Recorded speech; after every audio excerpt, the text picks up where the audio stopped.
So Mike Pence, of course, is going to run for president. I'm sure he's going to launch in short order. And he has decided to start taking some shots at Donald Trump.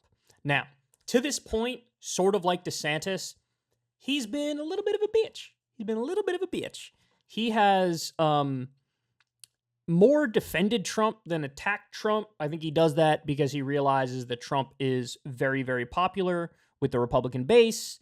And so he doesn't want to, alienate himself from that base. He needs to find a way to get Trump supporters and non-Trump supporters to support him. For him, it's a fool's errand, I think. I really do, because Trump is leading by a mile and a half. The only one that's within 40 points of him is Ron DeSantis, and Pence usually hangs it out around 8%, 9% in the polls. So anyway, he decided not only to hit Trump, but to hit Trump on the dumbest issue possible. So in the Hill here, they say, Pence hits Trump in New Hampshire for ignoring the need for entitlement reforms. For those of you who don't know what that means, it means Trump doesn't even want to cut Social Security and Medicare, bro. And Medicaid, you believe that? Unbelievable. Terrible.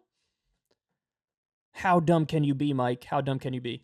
Former Vice President Pence on Tuesday laid out his economic vision for the country, swiping at former President Trump and other Republican presidential candidates for failing to tackle the issue of entitlement reform as he weighs a 2024 bid of his own. Pence addressed a think tank in Concord, New Hampshire, as part of a 2-day swing through the Granite State, where he sounded very much like a presidential candidate as he walked attendees through the key pillars of his economic policy platform. The former vice president focused in on entitlement reform, an area where he has differentiated himself from other Republican candidates by calling for common sense changes to Social Security and Medicare to avoid insolvency in the coming years. Quote, ignoring the problem is no longer an option, Pence said in prepared remarks. Joe Biden's policy is insolvency. Sadly, so is President Trump's. And the same can be said of any candidate that is unwilling to talk about the urgent need to save Social Security before it collapses. Here's what's so grotesque about this. He's being dishonest with how he's framing this.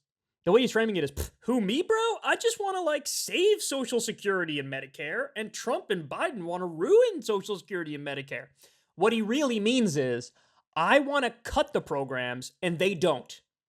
I want to privatize the program, or at least partially privatize the program, and they don't. That's what he's saying. But he can't be honest and say it that way because he knows that's unpopular. So instead, he frames it as, I want to save the programs, they want to run it into the ground. That is flat out dishonest. If he was being upfront with what he really believes, which is just cutting the program or privatizing or partially privatizing it, everybody would turn on him. All the voters. Because there was a poll that just came out, guys. We covered it.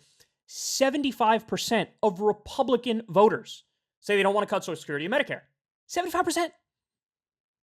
And so he has to use weasel words to make the argument. Quote, they say entitlement reform is the third rail of politics because if you dare touch it, it might kill you, Pence continued. But the truth is the opposite. If we don't grab the problem with both hands, it's going to bankrupt our country. The danger lies not in action, but in apathy. Fundamentally untrue. By the way, has Mike Pence said a single word about the fact that the Pentagon failed 5 audits in a row and can't account for 59% of its money? Trillions of dollars. $7 trillion wasted in Iraq, $2 trillion wasted in Afghanistan, multi-trillion-dollar bailouts to Wall Street and the financial industry. Every time there's a hiccup in the marketplace, Silicon Valley Bank, do you need a bailout? Here, take it, take it, take it. He's got no words of deficit hawkery and we must be responsible with our debt when it comes to that stuff. In fact, he supports that stuff. But when it comes to payments to grandma and payments for health care for old people and poor people, he's like, oh, I'm going to tell the harsh truths here, which is fuck the poor people and fuck grandma and grandpa. That's not a harsh truth. You're just an asshole. By the way, Mike Pence, remember guys, he credited his career to Rush Limbaugh. I wish I was kidding. He started out as a right-wing radio host before he became vice president. He went from right-wing radio host to politician. You know, I think he was in the House and then the Senate. I don't remember the specifics, but he was in Congress, right? One or the other, House or Senate, or both. And then he became vice president. But he credits his career to Rush Limbaugh. This is the guy he was inspired by on a daily basis. This is the guy who helped get him into politics. Rush Limbaugh. So what you can see here is that 1990s conservatism. That's what you're seeing here. Where they all, I'm a serious person. I think overspending is bad and we got to be fiscally responsible. And so cut every program that does anything positive for Americans. This is the view. So they go on to say, President Biden, his budget proposal released earlier this year, sought to fund Medicaid through an increase in taxes on the wealthiest Americans and corporations. Trump, who is a declared 2024 candidate, has urged Republicans to leave entitlement programs untouched in budget talks. By the way, Trump doing that has had an impact. Like right now, we got this debt ceiling negotiation ongoing. And because of Trump's insistence, Republicans shouldn't want to cut a penny from Social Security or Medicare. Now they've left that alone.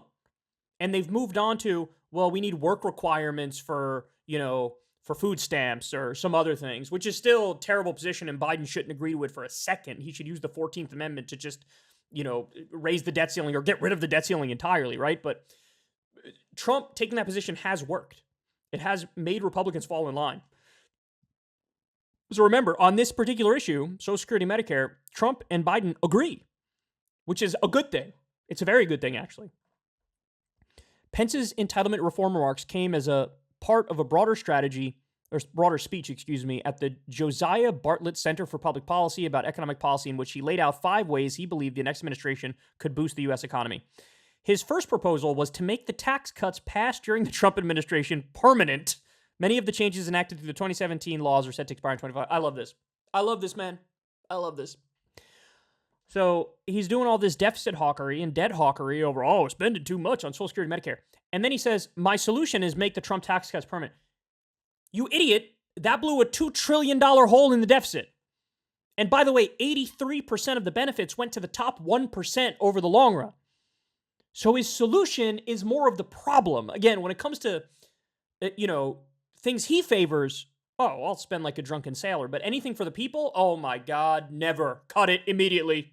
Pence also argued the next president should cut government spending and put the nation back on a path to a balanced federal budget. Again, they put these sentences back to back and they're not pointing out that it's a total contradiction. Cut government spending, put the nation back on path to a balanced federal budget, and also blow up the federal budget with those tax cuts for the rich that I want to make permanent. Anyway, this goes on. Pence wants to run. Pence is going to run. DeSantis is going to run. Trump is going to run. This is what's so funny to me is that these guys need a miracle to take down Trump. It would be a minor miracle to take down Trump. And the fact that Pence thinks, I found the ticket. I'm going to lean into cutting Social Security, Medicare, and that'll help me win. Dude, that is the dumbest political calculation I've ever seen in my entire life. You're only going to go down in the polls more and more and more, and you're going to open up the door for Trump to clobber you over the head on this exact issue. Hey, y'all, do me a favor and like and subscribe. It helps out big time in the algorithm. Click the bell as well for notifications when videos drop, and watch that video on screen right now. You know you want to.